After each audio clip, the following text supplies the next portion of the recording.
What's up, everybody? Welcome back to the channel. Today, we are talking through top 36 Dynasty quarterbacks, but with a twist. We're going to include Devy players. So you may see some college football players on this list from the 2025 class, 2026. I don't think we'll get to any 2027, but this is a really good tool to kind of help you gauge the value of future picks. It's a good tool if you're in Devy leagues to kind of gauge the value of some of those picks with regard to what the current dynasty landscape is. So we're just going to talk through our combined rankings. We do have these all on Patreon for every position, so make sure you check that out. But let's get right into it. So 36 through 25. Quinn Ewers at 36, Michael Penix Jr.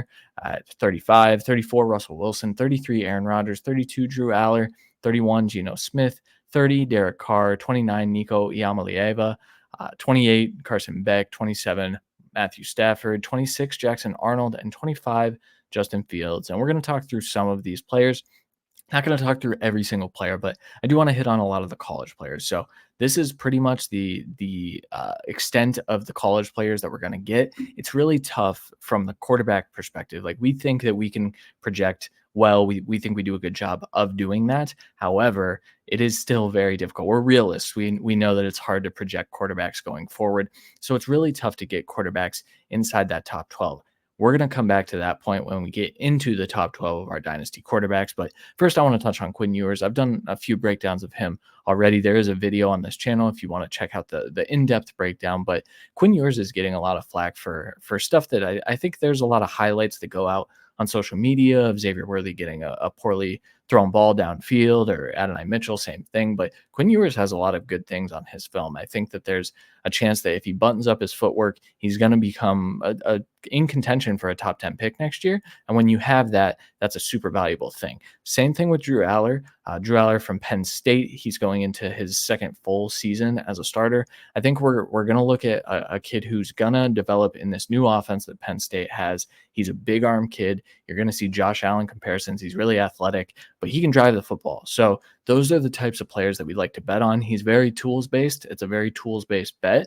And you may look at these and say, why would I rather have Drew Aller risk a dart throw over Aaron Rodgers, who I know can get me a QB1 season? Well, if Drew Aller hits, you're looking at maybe 10 to 12 years of potentially top 12 value out of this quarterback. So to me, when we start to put our consensus rankings together, that kind of factors into it, right? So Drew Aller, to me, is a pretty good bet in Devy right now, especially his price is pretty depressed. So it feels like you can go get him for fairly cheap at this moment.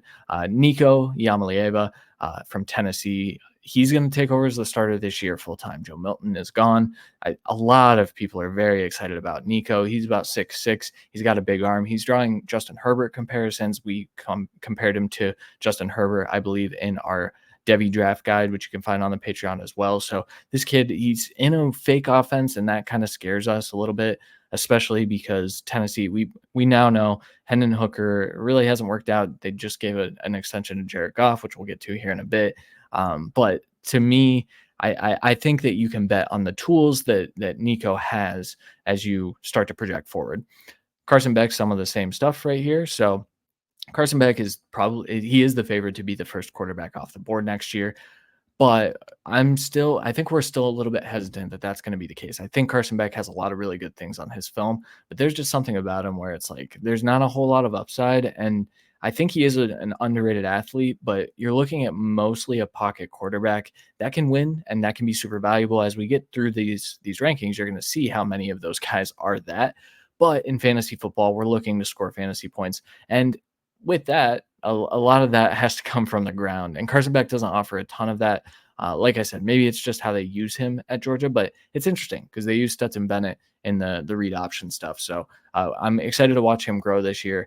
And then the final college quarterback that we'll talk about, I believe, throughout the rest of these rankings is Jackson Arnold. This is our Devy quarterback one, kid from Oklahoma. He didn't really get a chance to start. Dylan Gabriel was there last year. But he's taking over this Oklahoma Sooners team at the right time. They have a lot of talent in their wide receiver room. Arnold's another one of those guys where he's not the biggest kid, but he's got a lot of tools. He's got the ability to throw outside of structure. He's got the ability to layer throws. He's got the ability to drive the football into tight windows. We've seen a little bit of the lumps that when he did get a chance to play late last year. But I do think that this kid is primed for a really big year. I think he'll be in Heisman talks in 2025. So to me, this is a kid worth betting on. He's a 2026 eligible. Same with Nico. So Carson Beck, Drew Aller, Quinn Ewers are all 2025. Nico and Jackson Arnold are 2026. So you waiting a little bit on them, but still pretty good bets.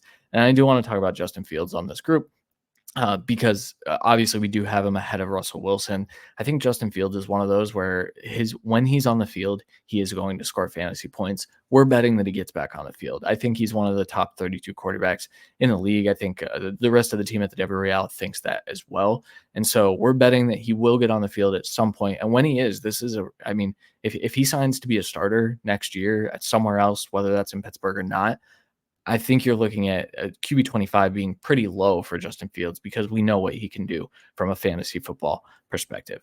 The next group of them, Will Levis at 24, Deshaun Watson at 23, 22 is Baker Mayfield, 21 Kirk Cousins, 20 Bryce Young, 19 Jared Goff, 18 JJ McCarthy, 17 Brock Purdy, 16 Tua Tagovailoa, 15 Jaden Daniels, 14 Drake May, and 13 Dak Prescott. The ones we're going to talk about here. Will Levis. This is a really important one. Will Levis is essentially on a one-year deal right now. I think that you can bet on him taking a step forward. You can also see some of the struggles that he had with the Titans in that first year. I think Brian Callahan coming over is really going to help this offense. All the pieces that they put around Will Levis make us think that he can be successful, but there was still some rough stuff on the college film. There's a reason he fell to the second round. I think he would have been a late first rounder, but he wasn't that top overall pick like we were seeing pre-draft for Will Levis.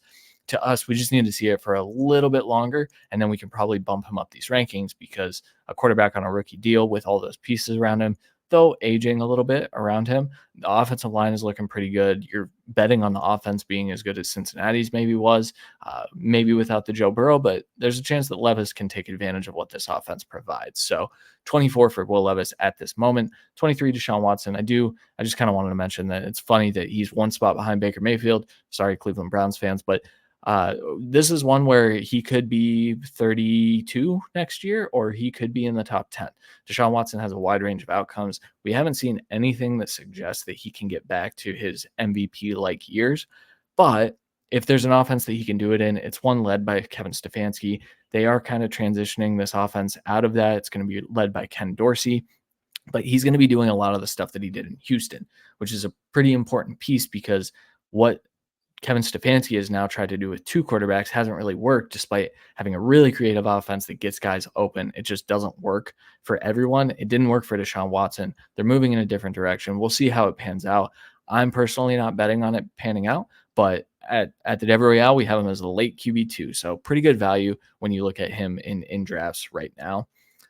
Kirk Cousins at 21. Did want to mention this. We just did a big Atlanta Falcons video. I think Kirk Cousins' days are kind of numbered. We're looking at a 2-year deal. I think maybe he can play a little beyond that. But right now, to me, Cousins looks more like a 2-year. Hopefully, he can get you a back-end QB1 type of season. There are a ton of really good weapons. This is a good target if you're a contender right now. The reason that his dynasty value is so depressed in our rankings is because it's a short-term deal. But when you look at what he can offer you for one season, if you're a contender, you need a quarterback. Kirk Cousins is a great target right now. On the flip side of things, if you are kind of rebuilding, you're kind of unsure of where you're at right now, Bryce Young is a really good target. His value hasn't held as much as most quarterbacks do. There was a lot of really bad stuff on his film last year, but I do have faith that the Carolina Panthers are in the right direction. They went out, they got Deontay Johnson, they drafted Xavier Legette, they got a real running back in Jonathan Brooks. I think Jonathan Brooks is the key to this offense being unlocked. I think Bryce Young running this Dave Canales offense is going to be a lot better than what they did last year. To me, this is one that he can vault up a little bit, but also I don't see a whole lot of rushing yards in his game at this point. He'll get a few, and he ran for a decent average last year, but he's more like your maybe souped up Tua a little bit when it comes to rushing yards. So I think he's always going to be in that QB2 range, and you're hoping for back end QB1 seasons, and I think you're pretty happy with that. At QB20, that's pretty good value. JJ McCarthy, I did want to talk about the 3 rookies here as well. JJ McCarthy at 18. Jaden Daniels at 15 and Drake May at 14. This is really close. And I think, I think McCarthy kind of falls outside of a tier here. I think 13 to 17 would be a pretty nice tier. Brock Purdy looks like he's going to be kind of locked into a deal here shortly, but we also don't know what that deal is. Same thing with Tua Tagovailoa there. But to me, these rookies are kind of the way to attack this tier because Drake May, you're betting on a good development system. I think it's a little scary to do that with Alex Van Pelt at offensive coordinator and with what the Patriots have done since Tom Brady left. But I think the new coaching staff, the betting on Drake May's tools, right? Same thing with Jaden Daniels. It's a tools based bet that I think when you look at how the NFL draft capital came through, they were top 3 picks. I think we're feeling pretty good about those 2 quarterbacks moving forward. They're going to get every opportunity. Jaden Daniels is going to score a ton of fantasy points with his legs. And that's kind of, like we just talked about, that matters. Drake May has that in his game as well. And I think that he's probably the safer bet. I think if you're shooting for upside, a guy that can get you a QB1 overall year, Jaden Daniels is the move here. Next group. Jordan Love at 12, Kyler Murray at 11, Trevor Lawrence at 10, Justin Herbert at 9, Joe Burrow at 8, Lamar Jackson at 7, Caleb Williams at 6, Anthony Richardson at 5, Jalen Hurts at 4, CJ Stroud at 3, Patrick Mahomes at 2, and Josh Allen at 1. We are firmly a Josh Allen at 1 group here, even though I think Kevin has Patrick Mahomes at 1. I'm not actually sure. I don't have the rankings right in front of me. We'll have it here in a second, but like I said, this is our consensus. One thing that I wanted to note, I think this Jordan Love ranking is going to look pretty low once we get through this year because we do have, these are my projections for this year. I have Jordan Love up at QB3 in 2024. I have Kyler Murray down at QB19. I know that seems a little bit low. I kind of walked through that justification on our Arizona Cardinals breakdown as well. I think there's a lot of good pieces, but I also don't think there's enough good pieces for Kyler Murray to really succeed in this offense this year. I think he's still a pretty good bet in Dynasty. And then the rest of the guys are kind of similar to where they're at as far as projecting goes. Anthony Richardson is one I wanted to talk about. He's QB5 overall. I have him missing a couple of games. I have him finishing as a top 1 quarterback in points per game. I think that he is going to be a fantasy football cheat code when he's on the field. I think they've put enough around him that he can succeed. There were some inaccuracies in his game, but the way he works, the mentality, I think that he's going to correct some of those things because a lot of it was correctable. We talked about that when he was coming out. So Anthony Richardson is as good a bet in Dynasty as any of these guys, in my opinion. If he can't stay healthy, then that's a different conversation. I'm not going to bet on a guy just losing 2 years to injury. I know it happens sometimes, but to me, I'd rather bet on the upside of Anthony Richardson than play the let's wait and see game because I don't think you can wait and see with Anthony Richardson. I think people are either in on him or they're out on him based on his value. We are firmly in on him. I told you we'd come back to it's really tough for guys to get, like these college kids, to get into the top 12. Caleb Williams has been a top 12 quarterback for us for over a year now. Entering his final season in college, he was inside our top 12. This is one of the safest bets. You look at what CJ Stroud did last year and you say, I think, maybe Caleb Williams can replicate that. When you look at the pieces that the Chicago Bears put around Caleb Williams, I think finishing as a top 3 quarterback is not an unrealistic expectation for this year. I think, maybe that's a little bit overzealous. I have him a modest QB 15, but playing all 17 games and being fairly efficient. I do think that they're going to try to ease him in a little bit. But to me, Caleb Williams right now is a very, very good bet in Dynasty. Maybe not more than Lamar Jackson. I still regard Lamar Jackson pretty highly. He didn't run as much last year. I think that we might see that incorporated a little bit more, but I do think Rashad Bateman's going to take a step forward. I think Zay Flowers can take a step forward. A healthy Mark Andrews gives Lamar Jackson MVP-like upside. And for fantasy football, I think he's going to score a lot of touchdowns this year, get that touchdown percentage back up. And I think we're looking at a guy who could finish as the top quarterback in fantasy football this year. One other one I wanted to mention, Justin Herbert. We're a little bit lower, I think, than consensus. But also consensus has kind of moved down on Justin Herbert. So we might be a little bit higher. It kind of depends on the week. I think that you're betting on efficiency in this offense. You're betting on Jim Harbaugh coming in, running maybe it's a run first offense, but also maybe that means that Justin Herbert takes care of the football a little bit better, doesn't take as many sacks, which I think has been a pretty big problem in keeping him healthy. Um, you look at how they built the offensive line around him.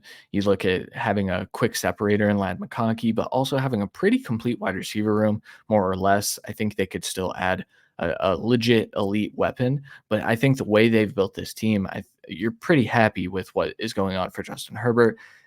You'll see a lot of sell Justin Herbert takes out there. I buy him right now. I think I think this is a good time to get him before he does have one of those efficient seasons.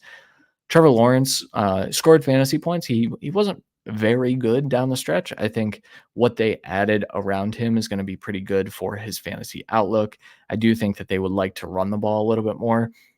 Travis Etienne kind of wore down the stretch, as he does. They're banking on Tank Bigsby or Dearness Johnson being that like secondary back that they can rely on. To me, that's only going to make Trevor Lawrence more efficient. It's going to make him similar to Justin Herbert. He's going to take care of the football a little bit better, I hope. His receivers hopefully aren't going to drop the ball like they have. He has actually experienced the most drops in his 3 years out of any quarterback that has played throughout that time period. So he's had a lot of bad luck with his wide receiver core. I think we're looking at a better group around him. And so QB10, that could end up looking low. To me, I think that's about right.